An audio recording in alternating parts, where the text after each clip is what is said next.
7월 첫 번째 주입니다. 7월 2주의 암송 말씀 함께 읽습니다. 오늘은 역대상 29장에 있는 말씀입니다. 같이 읽읍시다. 부와 귀가 주께로 말미암고 또 주는 만물의 주제가 되사 손에 권세와 능력이 있사오니 모든 사람을 크게 하심과 강하게 하심이 주의 손에 있나이다. 역대상 29장 12절 말씀. 아멘. 여러분이 바로 이런 복된 사람이 되기를 위하여 여러분의 자신의 이름을 넣고 한번 고백합시다. 부와 귀가 주께로 말미암고 또 주는 만물의 주제가 되사 손에 권세와 능력이 있사오니 이기처리를 크게 하심과 강하게 하심이 주의 손에 있나이다. 아멘. 아멘. 크게 하심과 강하게 하심이 주의 손에 있습니다. 하나님이 이런 역사를 여러분들의 가정에 함께 내려주시기를 바랍니다.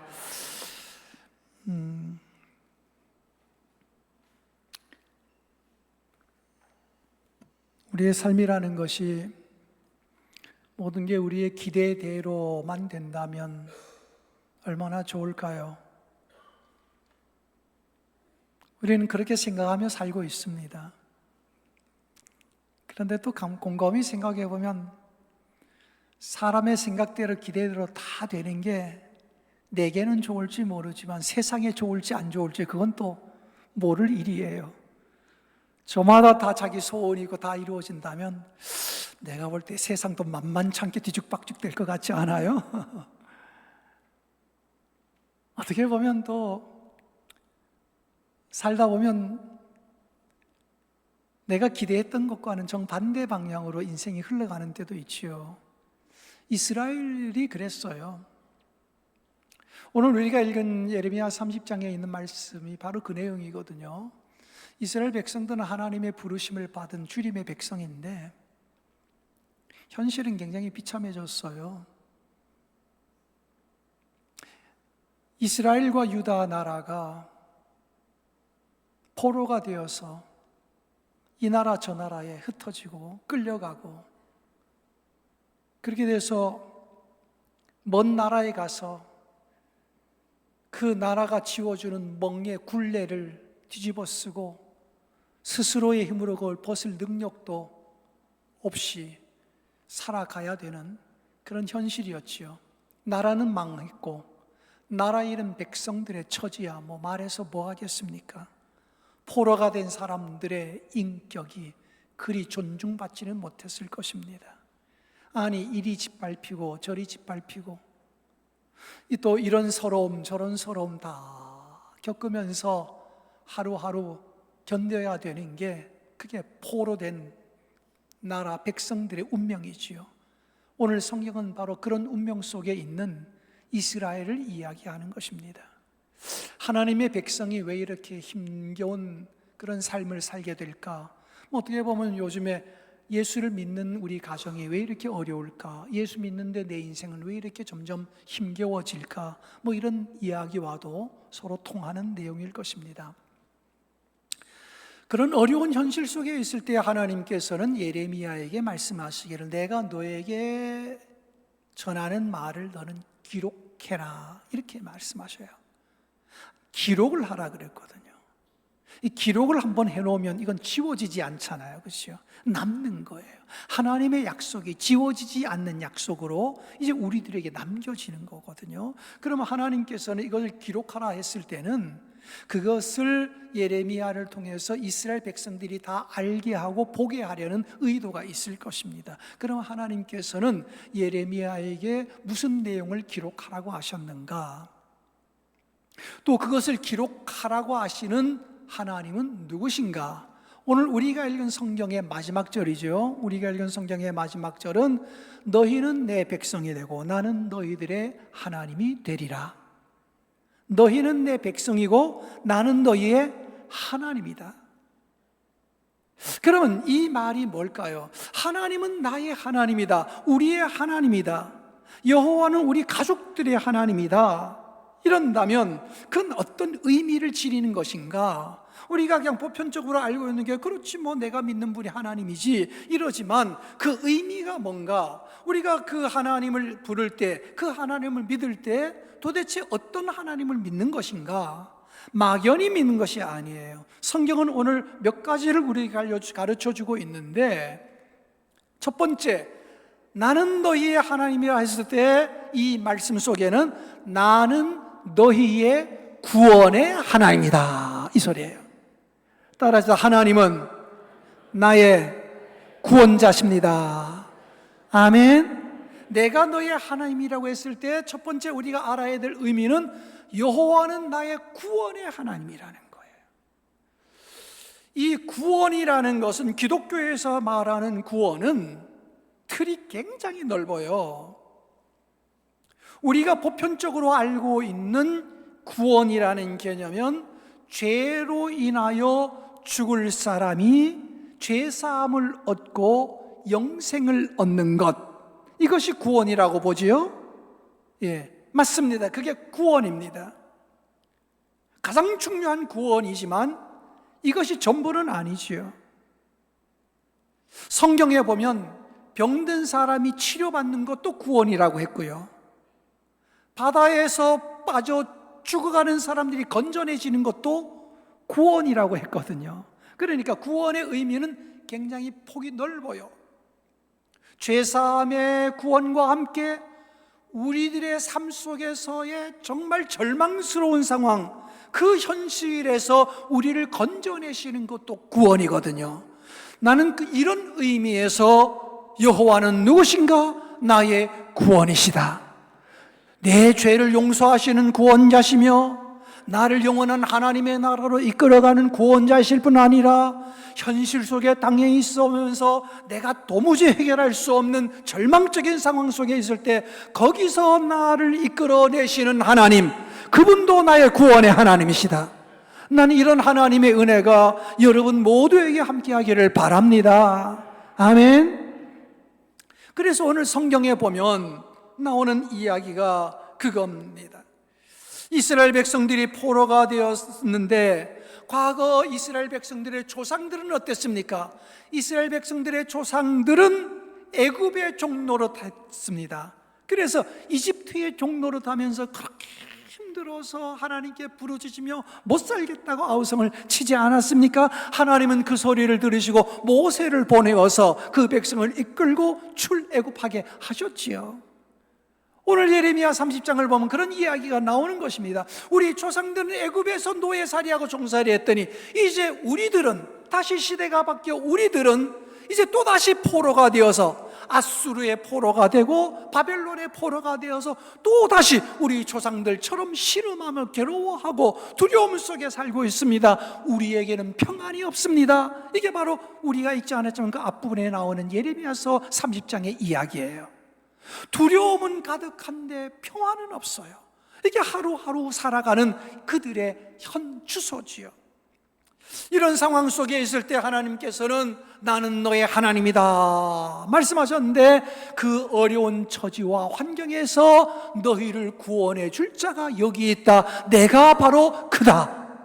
그래서 오늘날에도 여러분과 제가 또다시 이 험한 세상, 이 죄 많은 세상을 살아가면서 힘겹고 어려울 때에 항상 우리 마음속에 기억해야 될 건, 하나님은 나의, 여호와는 나의 하나님이시라. 특별히 그분은 나의 구원자시다. 아멘. 그래서 애굽의 포로가 되었을 때는 모세를 보내어 그들을 출애굽하게 했다면, 오늘날 모든 사람이 죽을 상황에 처했을 때 하나님은 독생자 예수를 보내주셔서 예수님께서 모세와 같이 죄 많은 인생들, 그 악한 영들의 포로가 된 우리들을 이끌고 하나님의 나라로 올라가시는 거죠. 그죠? 우리를 다 이끌어서 생명의 길로 우리를 데리고 나가시는 거예요. 오늘날에는 예수가 나의 구원입니다. 아멘. 그래서 예수 그리스도를 믿어야 구원이 있고, 예수 그리스도를 믿어야 미래가 있게 되는 것입니다. 그래서 여호와가 바로 나의 구원이신데, 오늘 성경에 보면 특별히 하나님께서 오늘 주신 그 본문의 말씀에 보면은 내가 너의 상처로부터 새 살이 돋아나게 하여 너를 고쳐주리라. 상처로부터, 나의 상처, 내 안에 상처가 있는데 이 상처로부터 뭐가 돋아나게 하고요? 새살이 돋아나. 상처에 새살이 돋아나면 아무는 거죠, 그죠? 상처로부터 새살이 돋아나게 하여 너를 고쳐주리라, 너를 치료해 주리라. 그래서 나의 구원의 하나님은 누구신가? 하나님은 나의 치유자시라, 나의 치료자시라는 거예요. 따라하시다. 하나님은 나의 치료자십니다. 너의 상처로부터 새살이 돋아나게 해요. 우리가 살아간다는 건 뭐냐? 살아간다는 건 참 행복하기도 하지만 살아있기 때문에 어쩔 수 없이 받아야 되는 상처들이 있어요. 여러분, 상처 입기 정말 싫다 이런다면 딱 한 가지 방법이 있어요. 그냥 죽으면 끝이에요. 죽으면 누구한테 상처받을 일이 없어, 그죠? 뭐 죽었는데 누가 나 상처 주겠어? 여러분, 우리가 인생을 살아보면 그런 것 같아요. 사실 상처 안 입고 살아갈 방법이 없거든요. 애들이 학교 다닌다? 상처 하나도 친구한테 안 받으려면 학교 안 다니면 돼요. 그러나 그게 답은 아니잖아요, 그죠? 여러분, 우리가 살아가면서 남에게 싫은 소리 안 듣고 싶다. 직장 안 다니면 돼요. 직장 안 다니면 뭐 윗사람한테 싫은 소리 들을 것도 없고, 뭐 동료들한테 싫은 소리 들을 것도 없고, 뭐 상처 받을 일도 없지요. 그러나 그게 답은 아니잖아. 뭐 직장 안 다니면 답이 아니잖아요, 그렇죠? 여러분, 모든 것이 다 그런 것 같아요. 살아있기 때문에 어쩔 수 없어요. 상처를 입는 거예요. 목사는 예외냐? 아니, 목사도 그래요. 여러분, 목사가 교인들로부터 상처 안 받으려면 딱 한 가지 방법이 있어요. 어떻게 하면 돼요? 목회 그만두면 돼요. 여러분, 교인들로부터 상처 한마디 안 받겠다, 상처 하나 안 받겠다면 딱 방법은 목회를 그만두든지, 다음 방법, 교인이 한 명도 없으면 돼. 근데 그게 답은 아니잖아요, 그렇죠? 그러니까 제가 이 말씀을 드리는 건, 목회 속에도 상처받을 일이 생기고 직장에 나가도 상처받을 일이 생겨, 하다못해 집에서도 상처받을 일이 생겨요, 안 생겨요?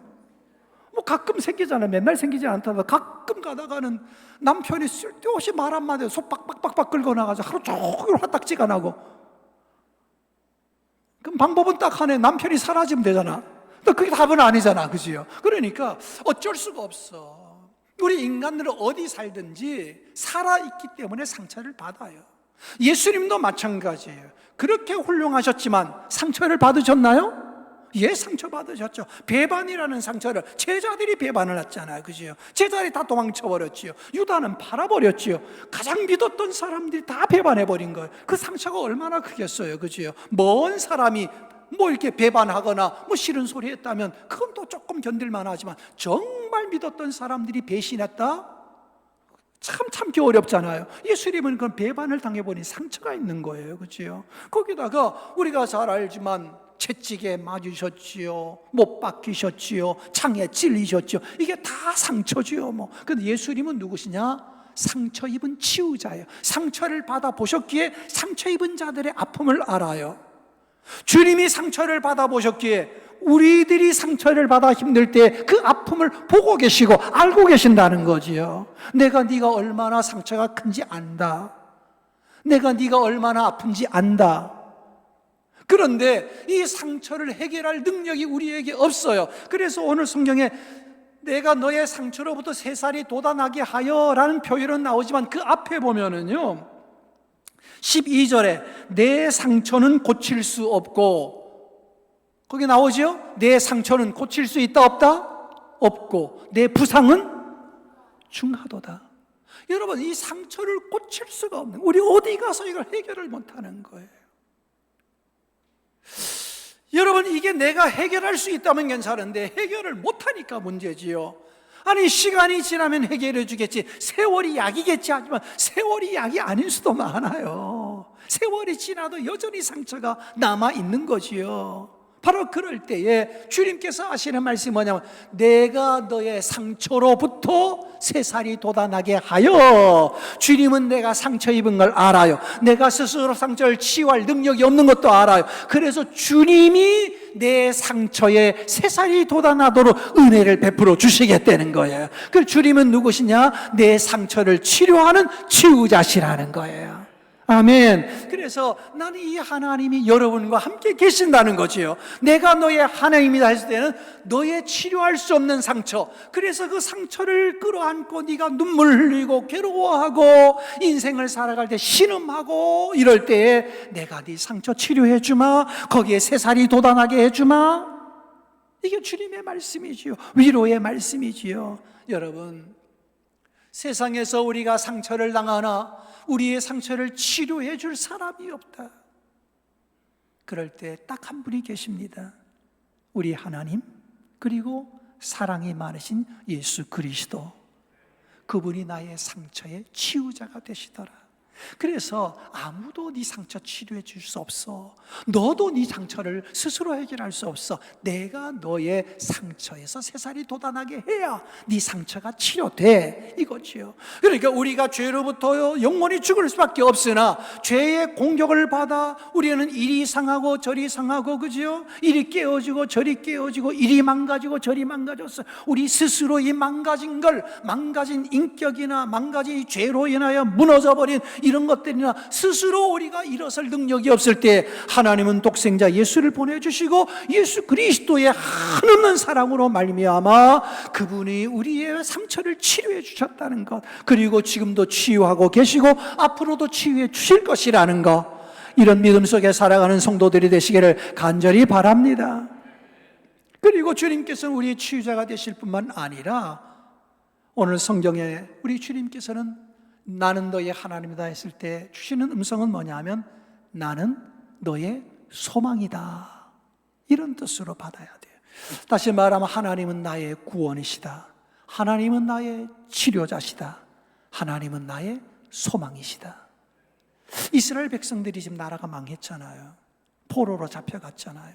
이런 포로된 백성들, 요즘에야 포로들에게 어느 정도 국제적인 포로를 어떻게 대우해야 되는지에 대한 법이 있어요, 그죠? 국제법이 있지만 옛날에야 포로로 잡혀갔다, 이건 그런 법도 없잖아요. 맘대로 하는 거죠. 죽이려면 죽이고, 짐승처럼 취급하려면 하고, 노예살이 시키면 노동, 강제 노동 막 하게 하듯, 옛날에야 그런 인격이 어디 있습니까, 그죠? 그러니까 그 당시에 포로가 됐다 그러면 그때부터가 절망인 거죠.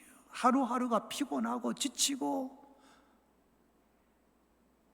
여러분, 점령국이 부여해주는 일들을 시키면 찍소리도 못하고 죽어라 일을 해야 되고, 그 노동에서 헤어날 수 없고, 그렇게 일하면서도 인격적인 대우나 받겠습니까? 정말 모멸적인 그런 그 언사나 그런 것들을 매일 당하면서 살아야 되지요.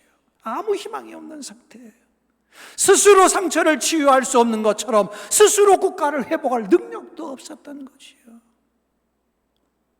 그런데 하나님께서 하시는 말씀이 뭔가 하니까, 내가 너희를 먼 곳으로부터 돌아오게 하겠고, 먼 곳으로부터는 이스라엘 백성들이 포로가 되어서 아수르로, 바벨론으로 먼 땅으로 끌려갔다는 얘기예요. 먼 곳이라는 건 스스로 돌아올 수 없을 만큼 멀어진 곳이라는 거지요. 그런데 하나님은 그곳으로부터도 우리를 돌아오게 하시겠고, 아멘. 그래서 그곳에서 두려워하며 평안이 없고 늘 신음하며 괴로워하고 살았는데 돌아오게 하실 뿐만 아니라 오늘 성경에 보니까 너희들의 입에서 감사하는 소리와 즐거워하는 소리가 나게 할 것이며, 아멘. 신음소리 대신 즐거움의 소리가 나게 하신단 말이죠. 고통의 그 비명소리가 이제는 기뻐 기쁨의 감사의 소리로 바뀌어진다는 거지요. 이것이 오늘 성경의 이야기인 것입니다. 19절입니다. 감사하는 소리가 나오고 즐거워하는 소리가 나오게 하실 것이다. 그리고 내가 그들을 번성하게 하겠고 내가 그들의 수가 줄어들지 아니하고 그들을 존귀하게 만들어 주리라. 바랄 수 없는 중에 바라게 하시고 기대할 수 없는데 기대하게 하시는 분이 누구냐? 하나님이시라는 거죠.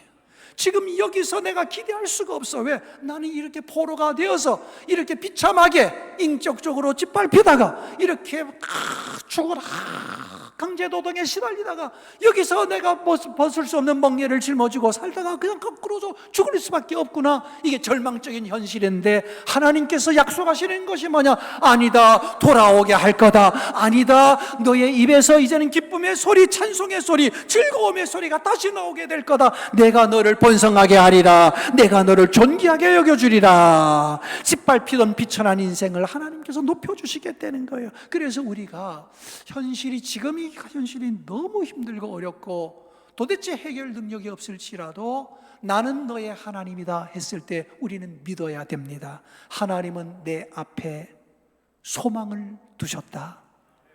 내 앞에 소망을 두셨다. 이걸 믿어야 돼요.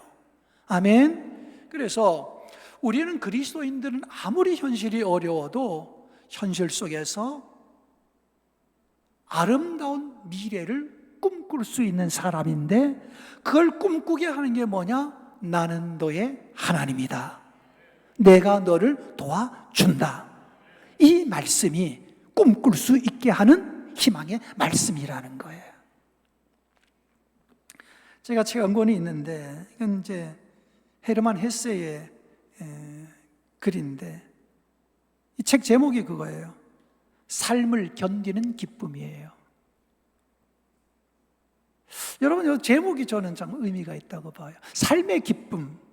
이러면 살아가는 것 자체가 기쁘다 뭐 이런 수도 있는데 삶의 기쁨이 아니고 삶을 견디는 기쁨. 여러분, 견딘다는 건 뭐요? 견딘다는 건 뭔가 힘겨울 때 견디는 거지. 힘 하나 안 되는데 견딜 게 뭐가 있어요, 그죠? 때로는 인생이 견뎌야 되는데 견디는 것 속에도 기쁨이 있더라. 헤르만 헤세 책 제목에서 그걸 느껴지는 거지요. 그냥 삶의 기쁨이 아니에요. 사는 게 다 기쁘다가 아니에요. 때로는 삶 속에 상처도 있고 아픔도 있고 내가 원하지 않는 방향으로 내 인생이 흘러갈 수도 있고 그래서 때로는 참아야 되고 때로는 견뎌야 되지만 그러나 참고 견디는 속에서도 기쁨을 가질 수 있다는 거죠. 오늘 성경 얘기가 그거 아닙니까? 지금 포로로 끌려가서 상처를 입고 힘들어하고 어렵지요. 그렇지만 거기서 견디는 것 속에서 뭐가 있느냐? 하나님이 주실 기쁨이 있고 하나님이 주실 희망이 있다는 거죠. 그래서 견디는 것 속에서도 우리는 희망을 품고 견디니까 삶이 기뻐지는 것이고 감사하게 되는 거지요. 아멘. 아무 희망이 없이 그냥 견딘다면 이건 짐승이지요. 짐승들은 왜 고통이 오는지 몰라요. 이 어려움이 어떻게 되는지도 몰라요. 그냥 견디는 거예요. 짐승들은 힘들어 견디지만 여러분, 인간은 그냥 견디는 존재가 아니에요. 희망을 품고 견뎌야 되는 거예요. 아멘. 밝게 생각하고 견뎌야 되는 건데 그게 어디서 오느냐? 하나님에게서 오는 것이고 내가 너의 하나님이다 이 말에서 온다는 거예요. 그래서 우리가 예수 믿는 게 얼마나 감사하냐 이거죠. 예수 믿는 건 축복이다. 예수 믿으니까 견딜 수 있고 예수 믿으니까 상처 속에서도 감사할 수 있는 날을 기대하며 또 어려운 중에도 감사하며 살 수 있는 것, 그게 바로 우리 인생이 아닌가 싶어요. 그 책 안에 이제 이런 대목 하나가 나와요. 힘든 시절에 벗에게 보내는 편지. 난 이 제목도 그런 것 같아요. 힘든 시절을 보내는 벗에게가 아니에요. 힘든 시절을 보내는 벗에게. 저 사람 어렵구나. 내가 저 사람에게 편지 하나 써야지. 이게 아니고 힘든 시절에 내가 지금 힘들어요. 힘든 시절에 힘든 상황 속에서 벗에게 보내는 편지예요. 이 사람이 힘들 때 헤르만 헤세가 힘든 상황 속에서 남에게 보내는 편지인데 그 대목에 이런 게 있어요. 이런 암울한 시간에도 사랑하는 벗이여, 기분이 상쾌하든 우울하든 난 삶을 결코 탓하고 싶지 않다. 햇빛과 악천후는 둘 다 하늘의 얼굴. 달콤하든 씁쓸하든 운명은 내게 훌륭한 영양이 되리니 영혼은 얽혀있는 길을 간다. 오늘 그대에게 고통이었던 것이 내일은 축복이 되리라. 오늘 너에게 고통이었던 것이 내일은 축복이 되리라. 오늘 성경 얘기랑 비슷하지 않아요? 맥락은, 그죠?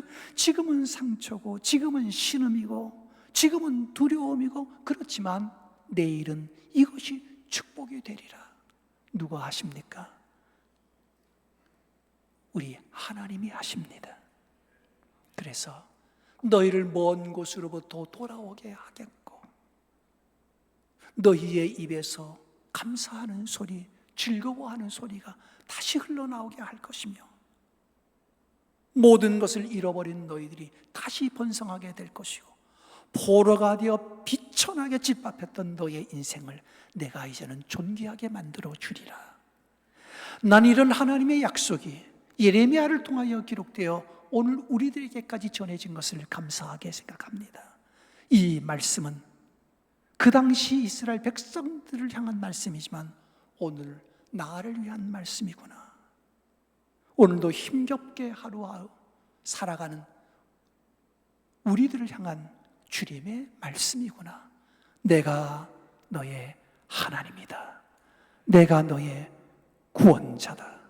내가 너의 치료자다. 내가 너의 희망이다. 이 말씀 꼭 붙들고 삶을 견디는 기쁨 속에 살아가는 성도들 되기를 간절히 바랍니다. 기도합니다. 하나님, 고단한 인생길, 힘겨운 오늘, 지치고 쓰러질 것 같은 우리들의 삶 속에 내가 너와 함께 있다는 말씀 주시며 우리들의 마음을 강하게 담대하게 하시니 감사합니다. 예수님께서 상처 입은 치유자셨듯 우리들도 수없는 상처를 입고 세상을 살지만 언젠가 이 상처로부터 새 살이 돋아나고 우리가 치유되고 이제는 우리가 남을 치유하는 예수님처럼 살아갈 날이 있음을 믿습니다. 우리 성도들 안에 있는 모든 상처와 모든 어려움과 신음과 고통을 헤아려 주시고 그것으로부터 하나님 새 살이 돋아나고 그것으로부터 새 희망이 돋아나게 하셔서 우리 성도들의 앞날, 성도들의 가족들과 자녀들의 미래에 번성하게 하시며 창대하게 하여 주시고 자녀들의 인생의 앞길을 존귀하게 하여 주시고 집안에 감사의 소리, 즐거움의 소리, 기쁨의 소리, 찬송의 소리, 노래소리가 울려 퍼지게 하여 주시옵소서. 예수님의 이름으로 기도드립니다. 아멘.